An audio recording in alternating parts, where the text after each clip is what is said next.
ഒരുപക്ഷെ ചരിത്രത്തിലെ തന്നെ ഏറ്റവും വലിയ ഒരു കർഷക പ്രക്ഷോഭത്തിന് രാജ്യതലസ്ഥാനം സാക്ഷ്യം വഹിച്ചുകൊണ്ടിരിക്കുകയാണ്. ദൈവത്തിന്റെ മുമ്പിൽ എന്ന പോലെ ഭക്ഷണത്തിന് മുമ്പിലും ഭക്ഷണം ഉണ്ടാക്കുന്നവന് മുമ്പിലും ആദരപൂർവ്വം കൈകൾ കൂപ്പുവാൻ നാം പഠിക്കണം. അന്നം ഉണ്ടാക്കുന്നവന്റെ മുമ്പിൽ തോറ്റുകൊടുക്കുന്നതിന് ഒരു അന്തസ്സുണ്ട്. ആഹാര സാധനങ്ങളെയും അതുണ്ടാക്കുന്നവനെയും എങ്ങനെ ബഹുമാനിക്കണം എന്നറിയുവാൻ ഈ വീഡിയോ മുഴുവൻ കാണുക, കുട്ടികളെയും കാണിക്കുക.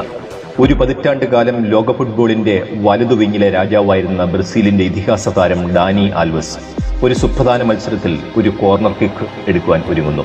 പതിനായിരങ്ങൾ ഇന്ദ്രിയങ്ങൾ കൂർപ്പിച്ച് ഒരു ഗോളിന്റെ സുവർണ നിമിഷത്തിനായി കാത്തുനിൽക്കുന്നു. പക്ഷേ കളിക്കളങ്ങളുടെ ചരിത്രത്തിൽ ഇതുവരെ സംഭവിച്ചിട്ടില്ലാത്ത ഒരു അപൂർവ രംഗമാണ് അവിടെ പിന്നീട് അരങ്ങേറിയത്. ഗ്യാലറിയിൽ നിന്ന് ആരോ ഒരാൾ സെക്യൂരിറ്റിയുടെ കണ്ണുകൾ വെട്ടിച്ച് പാതി തിന്ന ഒരു പഴം കോർണർ കിക്ക് എടുക്കുവാൻ ഒരുങ്ങുന്ന ഡാനിയുടെ മുമ്പിലേക്ക് എറിയുന്നു. അനാഥമായി വലിച്ചെറിയപ്പെട്ട ആ പഴത്തിൽ ഒരു നിമിഷം ഡാനിയുടെ കണ്ണുകൾ ഉടക്കി ഹൃദയവും. പക്ഷേ ഡാനി രണ്ടാമതൊന്നും ആലോചിക്കാതെ പതിനായിരങ്ങളെ സാക്ഷി നിർത്തി ആ പഴം എടുത്തു തിന്നുന്നു, ഒരു സങ്കോചവും കൂടാതെ.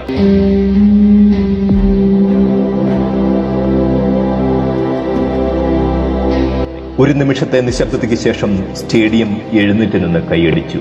ഒരു ഗോൾ അടിച്ചതുപോലുള്ള ആരവം.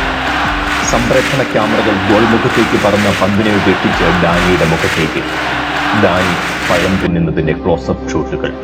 പിന്നീട് നെയ്മറിനെ പോലുള്ള ഫുട്ബോൾ താരങ്ങളും സെലിബ്രിറ്റികളും അവർ പഴം തിന്നുന്നതിന്റെ ചിത്രങ്ങൾ സോഷ്യൽ മീഡിയയിൽ അപ്ലോഡ് ചെയ്ത് ഡാനിക്ക് പിന്തുണ അറിയിച്ചു. ഡാനിയെ ആ പഴം തിന്നുവാൻ പ്രേരിപ്പിച്ചത് എന്തായിരുന്നു? അതറിയുവാൻ ദയവായി ഈ കഥയുടെ രണ്ടാം ഭാഗം കൂടി കേൾക്കുക. ഏതൊരു ബ്രസീലിയൻ ബാലനെ പോലെയും ഫുട്ബോൾ നെഞ്ചോട് ചേർത്ത് പിടിച്ച് കിടന്നുറങ്ങിയ ഒരു ബാല്യമായിരുന്നു ഡാനി ആൽവസിന്റെയും.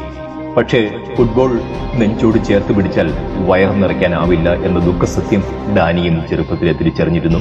ഒരു കർഷകന്റെ മകനായ ഡാനി പിതാവിന്റെ ഒപ്പം തന്റെ 7ാം വയസ്സ് തൊട്ട് രാവിലെ 4 മണിക്ക് എഴുന്നേറ്റ് 30 കിലോമീറ്റർ അകലെയുള്ള കൃഷിസ്ഥലത്തേക്ക് പിതാവിനെ സഹായിക്കാൻ പോയിരുന്നു.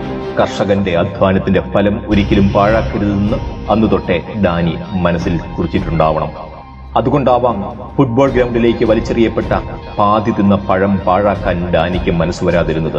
ഓർക്കുക, നാം പാഴാക്കി കളയുന്ന ഭക്ഷണം ആരോ ഒരാൾക്ക് ഭക്ഷിക്കുവാൻ അവകാശപ്പെട്ടതാണ്. ആഹരിക്കാവുന്നതിലധികം ഭക്ഷിക്കുന്നതും അനീതിയാണ്. അന്നത്തെയും അന്നമുണ്ടാക്കുന്നവനെയും സ്നേഹിക്കാം. രാജ്യതലസ്ഥാനത്ത് ഇതിഹാസമായി മാറുന്ന കർഷകരോടൊപ്പം. നന്ദി.